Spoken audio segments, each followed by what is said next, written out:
And what we do with reading the pod news each day, honey bun, let's not touch this microphone. Okay, or do, is we recap what's going on in the podcasting industry. So if you're a podcaster and you want to know what's going on behind the scenes, like what maybe you should change with your show or not. Here, I'm going to try and fix my microphone quick so she doesn't grab it because we are live also on YouTube if you guys want to join us over there. So yeah, if you want to know what's going on in the podcasting industry, how it affects you, with ads, with everything, that is what we talk here about. And I read the Pod News newsletter that is sent out by James Cridland. He is the editor, and I'm sure there's other people working for him now too on the Pod News, and he is, of course, super well connected in the podcasting industry. So the headline today for reading the Pod News is it time to rename the Apple Podcast chart? So let's dive in. I feel like Apple Podcasts has been in the pod news every single day this past week. Scott Pape, an Australian financial advisor and journalist, has recommended 5 podcasts in a newspaper article. ARN's iHeart Podcast Network chief, Corey, points out that the Australian Apple Podcast chart is dominated by these picks, adding that, quote, in reality, those shows aren't generating more listens than the ABC's Conversations, now at number 7, and therefore shouldn't top the charts. Perhaps it's time for Apple to rename the Apple Podcast chart to Apple Podcast Trends to better represent how it works. So this is interesting. A question that I get all of the time is, how do I know if I'm like on the top of the charts? Like, what does that mean? There's so many different charts. Like, how do I say that I'm a chart topping podcaster? What does that mean? Which chart? And according to who? So people are always looking for authority and credibility as they establish themselves as a podcaster or inside the podcasting industry, and being ranked on Apple Podcast charts as a show that people are listening to is super important. But they make a good point here that right now how Apple is reconfiguring things is that it's not necessarily showing the podcasts that are the most listened to or the most popular. It is also featuring podcasts, but that looks like it's also on top of the charts, so it can be super confusing. So let me know what you guys think about this. I would love your feedback because, again, the podcasting world is still changing so much. So every opinion, every thought process, like, it matters and there's power behind it. Okay, just sticking pens in her mouth. No big deal. And hello to everyone who is joining us live. Thank you for being here for another reading of the Pod News. All right, so rocking and rolling. Podcast app Lightning Client has partnered, Breeze. Podcast app and Lightning Client Breeze has partnered with a Lightning node provider, Voltage. Whoa, how inside baseball was that sentence? This is to help podcasters earn Bitcoin from their shows. Voltage node costs $17.99 a month, though. So if you're curious about this, I also posted a story about this in my feed from yesterday. It's actually probably still up there if you go backwards. Google Podcast is testing personalized episode recommendations with a heart button in the player to help tune recommendations. You guys, that's so exciting. So we should be able to, perhaps in the same way on Facebook, we like things, like we can have people like our posts, and that could be just one more way to get your podcast discovered. So if you're near a computer right now and you're watching this, because I haven't done this yet, go to Google Podcast and see if, like, what this looks like. And if you want to share with me what it looks like, yeah, that would be great. Are you not napping? Have you decided you're not napping anymore? Bless you. Thank you. Okay. All right. Moving on down the Pod News newsletter. The Intel Podcast app has launched collections allowing listeners to save shows, episodes, snippets, and related links. You can keep them private or share them with others. Here's a podcasting news collection, though best experienced in the Intel app. Has anyone used the Intel app? I'm going to check that out. Casted, a branded podcast platform and producer, has raised $17 million in funding. Guys, so many podcasting apps, production companies are raising serious money to produce podcasts. No, she is definitely not napping. Oh, there's the belly. Okay. No, you're not napping. Oh. Okay, a restaurant in Durham, North Carolina, USA, is to offer a free podcast studio. This is also happening in Lille, France, and that's Lille. Oh, honey, are you okay? Speaking of honey, my son started calling me honey the other day, so I feel like I use that term too much. All right, Talkwalker joins a list of companies that listens to podcasts and tells brands what is being said about them. That's funny, guys. It's like, it's like the gossip. Talkwalker joins a list of companies that listens to podcasts to tell brands what podcasts are saying about them. So what people are saying about them on podcasts. It's so funny. Todd Webster looks at the recent Edison Research numbers for podcasting. So it looks like there's more numbers out from Edison Research. I'm going to come back to that and tell you what it says. I want to just go through this. Riverside.fm has announced your iPhone app is now available in beta. Okay, so Riverside FM is trying to be the new Zoom, like the thing that everybody is using instead of Zoom. That is Riverside.fm's goal, or at least that is how they are advertising themselves. And that is how I, the consumer, am seeing what their goal is. So it sounds like they have a iPhone app, as well as their the website. So just like Zoom has an app where you can Zoom with people, Riverside.fm now has an app. So it's available in beta if you're curious about this to see how it works. And usually when things are in beta, you can probably get in before they start charging a lot, because people are usually not charging a ton for beta tests because they're also learning in the process. And when I say people, I also mean companies and corporations. So yeah, let me know if you try it out and what you think.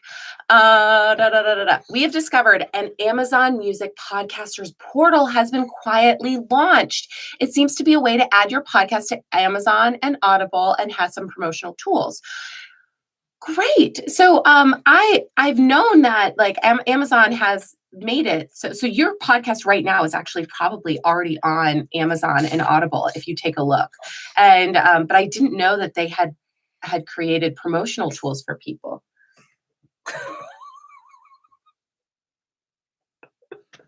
We'll just go ahead and take that off.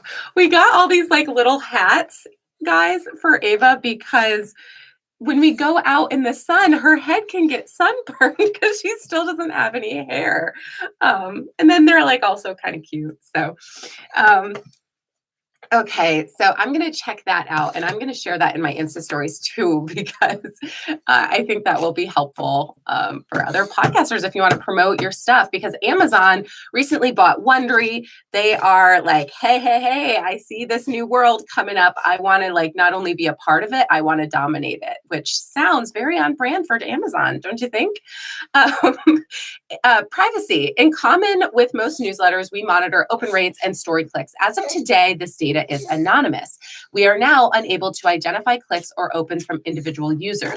We are also pleased to announce that we've begun work to phase out our Google AMP and Google Analytics, and we've updated and merged our privacy policies. So a lot of newsletters that we all join to, a lot of websites that you go to, when you accept cookies, which it forces you to do, or else you can't look at the website, or if you don't change how you your settings within that website, you cannot it'll take your information, and its terms and conditions are oh, we're going to sell this to people, or we're going to share our newsletter with other people so that they can email you too. So it's interesting they bring this up. I wonder if they've had people being hey, we would really like access to your email list. because there's, I think, let's see, like 18,000 subscribers at the Pod News. Let's see, it says it right at the top. 18,137 people subscribe to the Pod News. Are you one of them? I am. So there we go. I wonder if they're like getting tempted or having people reach out to them. I want to ask James about that. Hey, what are you doing, honey? Do you want to read the Pod News? Okay, so what else do we got here? I wanted to back up and read that information from Tom Webster on Edison Research. They have new numbers, and I just think it's important to always stay up on the numbers. A crucial metric of podcasting's health. Ooh, I've got a handsome picture here. Gosh, I can't remember the name of this actor, but he's married to Catherine Zeta-Jones. Michael, maybe something. Every year, Edison Research and Triton Digital produce the Infinite Dial, which for nearly 25 years has been, among other things, the most reliable bellwether of the current state of audio consumption in the U.S. For podcasters, the numbers have been taken on an even greater import as the medium's annual health check.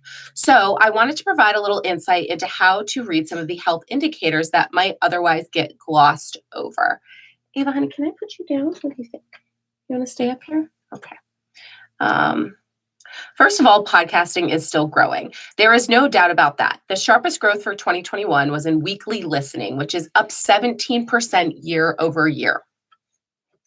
So it says here 80 million people are listening to podcasts every single week.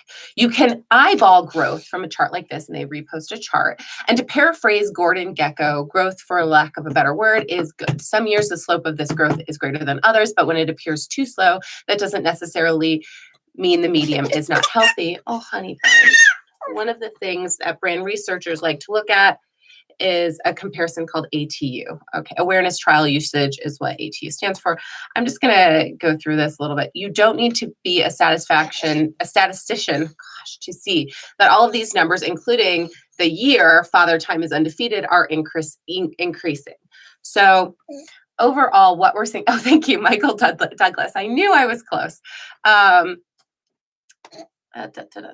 So what he's pretty much referring to apples podcasting currently converts 68% of its monthly listeners to weekly listeners, while streaming online audio converts 91% of its monthly listeners to weekly listeners. These numbers tell us many things. Online audio is very healthy. The conversion number is very high, because if you can do that from monthly to weekly listeners, what are the chances you can convert those listeners into customers? I'm not a math person, but I'll figure that out. And not failing. Oh, God, my brain, guys. That doesn't mean podcasting isn't healthy. It just means it isn't mature. The conversion number is high and not falling, and podcasting isn't there yet. Okay. When a medium has just started to go past its sell-by date, like milk gone bad, you see the conversion percentage fall. And yes, it has fallen for some forms of media. You can imagine these data for traditional linear TV, for example. Oh, poor TV. All right. So there's lots of other good stuff up here. So I'm going to link this article for you guys from Tom Webster, because it is really helpful, and she's getting fussy. So we're going to go try and put her back down for her nap. Thank you guys for listening to another episode of Reading the Pod News. I do hope this information is helpful to you. If you enjoy it, please let me know by leaving a comment. I reshare these to my Instagram TV, just so if you didn't get a chance to listen to the whole thing and you are maybe listening to it now, hey, yay. Thank you guys again so much for being here. I so appreciate it. And Cinnabon, I see you over there in Norway. Thank you so much for joining. I miss you so much. Abby, thank you so much for sharing. That really is helpful to me. I read these and I feel like it's like so important for podcasters to know what's going on. And did you want this coffee? And so that's really great feedback. Thank you so much. All right, guys, I'm going to wrap it up. If you want to attend my event tomorrow, thank you. It is about SEO for podcasters, how to create newsworthy headlines and optimize description. SEO matters, so does newsworthiness. when you are coming up with a headline. And so we're going to talk it through and we're going to go over examples of what people's podcasts looked before they made changes and the increase in downloads that came from the changes. Isn't that exciting? She's like, Mom, what's with all the lights? What's going on? Thank you. Gosh, this whole thing. Thanks again, guys. This has been super fun. I love reading the pod news with my sweet little girl here with me. And I will see y'all tomorrow. For information on that event, please check the link in my profile. And I will see you guys tomorrow. Yes, I will. Okay, we're going to hang up. Oh, ouch. If I can reach it. Yes. Okay. Bye.